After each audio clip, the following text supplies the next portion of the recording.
Shalom, amigos. Parashat Shlach Lecha, a porção da Torá que compreende os textos de Números, capítulo 13, versículo 1 até 15, versículo 41, traz para nós lições valiosas acerca de um episódio muito conhecido, os espias. Quando Moisés mandou 12 príncipes do povo de Israel a espiar a terra, e 10 deles voltaram então ali com uma opinião de que eles não seriam capazes de conquistar a terra. E 2, Josué e Caleb, voltaram com uma opinião de que sim, Deus daria aquela terra aos filhos de Israel. Qual opinião prevaleceria? A maioria, é claro. Esse é um problema e esse é um risco que a gente corre quando a gente segue aquilo que a maioria está dizendo. Nem sempre o que a maioria diz está correto, né? Nem sempre o que todo o povo está fazendo quer dizer que esteja certo. Não é porque as pessoas fazem que aquilo seja correto. Então isso deve fazer a gente refletir a respeito da nossa vida e das nossas atitudes. Mas um outro aspecto muito relevante dentro desse texto é o que eu quero abordar com vocês hoje, sobre a nossa necessidade de levantarmos líderes. Números, capítulo 14, do versículo 1 até o versículo 4, nos fala acerca disso. Levantou-se, pois, toda a congregação e gritou em voz alta, e o povo chorou aquela noite. Todos os filhos de Israel murmuraram contra Moisés e contra Arão, e toda a congregação lhes disse: tomara tivéssemos morrido na terra do Egito, ou mesmo nesse deserto. E por que nos traz o Senhor a essa terra? Para cairmos à espada e para que nossas mulheres e nossas crianças sejam por presa? Não seria melhor voltarmos para o Egito? E diziam uns aos outros: levantemos um capitão e voltemos para o Egito. Veja, por que o povo simplesmente não voltou para o Egito? Porque eles sentiam a necessidade de encontrar um capitão, um comandante, alguém que os guiasse na jornada de volta ao Egito. Não encontraram, não voltaram. Mas isso não quer dizer que teria sido melhor eles voltarem, teria sido melhor levantar um capitão, né? Na paraxá da próxima semana, Corá traz o relato de Coré, Datã e Abirão, que foram líderes que se levantaram contra Moisés e eles conseguiram arrebanhar um grande número de pessoas. E isso trouxe uma grande mortandade ao povo de Israel. Quem é o teu capitão? Que tipo de líder você busca para a sua vida espiritual? Um líder que estuda a Bíblia, que lê a Torá, que procura conhecer os mandamentos, e que procura transmitir e compartilhar esse conhecimento com as demais pessoas? Ou um líder que não está muito preocupado, que vive de brincadeiras, de piadinha, é um líder engraçado? Que tipo de líder você busca? Um líder que ora a Deus, que incentiva as pessoas a buscarem a Deus através da oração? Ou um líder que simplesmente convida as pessoas para ir em barzinhos, para tomar café, uma vida social, mas não propriamente relacionada com as preces e com a busca do que é sagrado? Isso vai influenciar diretamente na tua vida. E isso é muito importante, muito relevante para aquilo que vai ser a sua vida espiritual daqui para diante. A escolha do seu líder. Isso a gente tem experiências em vários textos da Torá, em vários textos do Tanar, do Novo Testamento, em vários textos do Talmud acerca da liderança. Porque Avot, no capítulo 1, por exemplo, fala assim: arranja um mestre para evitar as dúvidas. Ou seja, se você tem um líder que não esclarece as suas dúvidas, será que ele é bom para você como líder? Ou ele vai criar em você uma pessoa com mais e mais dúvidas a cada dia? E isso, no fim, vai despertar em você lá: o que eu estou fazendo aqui? Eu não entendo nada do que está sendo feito. Ninguém me ensina. Isso não está me aproximando de Deus. E vai acarretar num abandono do Deus de Israel. Então veja bem, o líder que você escolhe é tão fundamental na tua vida quanto a tua própria vida. Vamos ler alguns outros textos. Provérbios capítulo 11. Provérbios capítulo 11 fala assim: não havendo sábia direção, o povo cai. A gente tem que ter uma sábia direção. Sábia direção não quer dizer uma pessoa. Porque na sequência o versículo fala assim: mas na multidão de conselheiros há sabedoria. Então os 10 espias estavam certos? Não, na multidão de conselheiros eles vão dar os conselhos, mas isso não quer dizer que esses conselhos vão te conduzir a um caminho correto.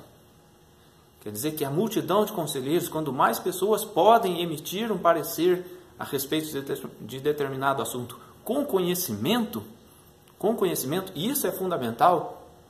Eu sempre digo para as pessoas: vamos discutir um assunto, mas quando a gente vai discutir, traga argumentos válidos. Não diga, eu acho nisso, eu acho aquilo, eu acho isso. Tem muita gente que acha demais.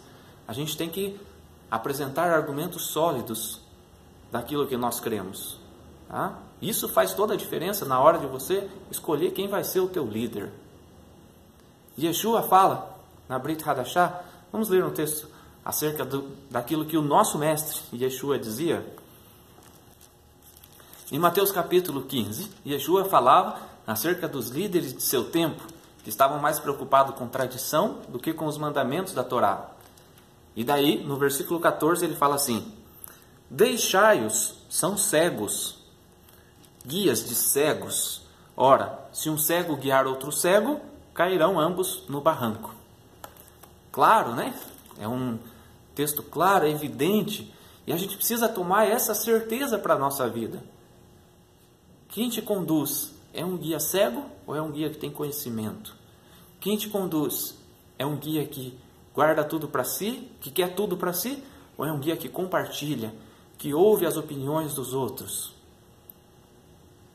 Moisés, quando Josué falou para ele que Eldade e Medade estavam profetizando, ele falou: deixa, quem dera todo mundo profetizasse, quem dera todo o povo profetizasse. Ele compartilhava. Um líder não deve ser aquele que sabe sozinho, mas é aquele que compartilha o conhecimento e que é capaz de aprender de outras pessoas. Isso também está no Talmud, isso também está na Bíblia. A gente precisa aprender com as outras pessoas, sejam elas mais velhas, mais novas. Não há pessoa que não tenha o seu lugar e o seu espaço. Então isso é relevante também no processo da liderança. Qual é a relação que você tem com o seu líder? O seu líder compartilha, ele escuta você, ele ouve a sua opinião, ele acha relevante sentar e conversar com as pessoas? Ou ele é arrogante e só ele fala, só ele sabe, só ele tem conhecimento? Acredite você ou não, isso vai te influenciar. E é mais uma coisa muito grave, o que Yeshua fala: um guia cego. Um guia cego é alguém que não tem respostas para nada, mas ele tem uma eloquência, ele fala bonito, mas quando você o questiona, ele não sabe responder. Ele está te conduzindo ao buraco. Existem muitos líderes religiosos hoje que conduzem as pessoas ao buraco. Por quê? Porque eles não falam nada com conteúdo, eles não ensinam as pessoas. Esse é o tipo de liderança que Yeshua questiona e que você deve questionar, porque afinal de contas é a sua vida espiritual que está em jogo. E para encerrar, vamos ver o conselho que Jetro, sacerdote de Midian, deu a seu genro Moisés. Moisés, aquele grande líder do povo de Israel, ouvindo um conselho de um gentio. Êxodo capítulo 18, no versículo 21, diz assim a palavra de Deus: procura dentre o povo homens capazes, tementes a Deus, homens de verdade, que aborreçam a avareza, e põe-os sobre eles por chefes de 1000, de 100, de 50 e chefes de 10. O que Moisés teria que escolher? Homens capazes. Veja se o seu líder é um homem capaz. Depois de ver que ele é capaz, veja um outro aspecto muito importante: ele é temente a Deus. Depois de ser capaz e de ser temente a Deus, ele é um homem de verdade. Homem de verdade, você entenda sobre os vários aspectos dessas palavras, né? Homem de verdade, que fala a verdade, ou um homem verdadeiro, que aborreçam a avareza, que não tem uma vida dedicada ao dinheiro. O dinheiro é importante para todos nós, não sejamos hipócritas, mas o dinheiro não deve ser aquilo que rege a vida do seu líder, que olha para você e vê um cifrão, que olha para você e vê quanto de dízimo você dá. Esse não é o tipo de líder que Deus espera. E eu espero que esse não seja o tipo de líder que você busca para a sua vida espiritual. Boa escolha. Observe seu líder, observe seu comportamento, o seu conhecimento e siga um homem temente a Deus e capaz. Um grande abraço, que Deus te abençoe, que Deus te dê o discernimento para escolher bem a sua liderança. E se você é um líder, seja um líder capaz, temente a Deus, homem de verdade e que aborreça a avareza, pois isso é fundamental para guiar o povo do Eterno, tá bom? E se você gostou desse vídeo, clica aqui em cima, inscreva-se no canal. Se você já é inscrito, dê um joinha, compartilhe esse vídeo com outras pessoas, tá bom? Compartilhe os vídeos e que Deus te abençoe e abençoe a todos da sua família. Shalom e até a próxima.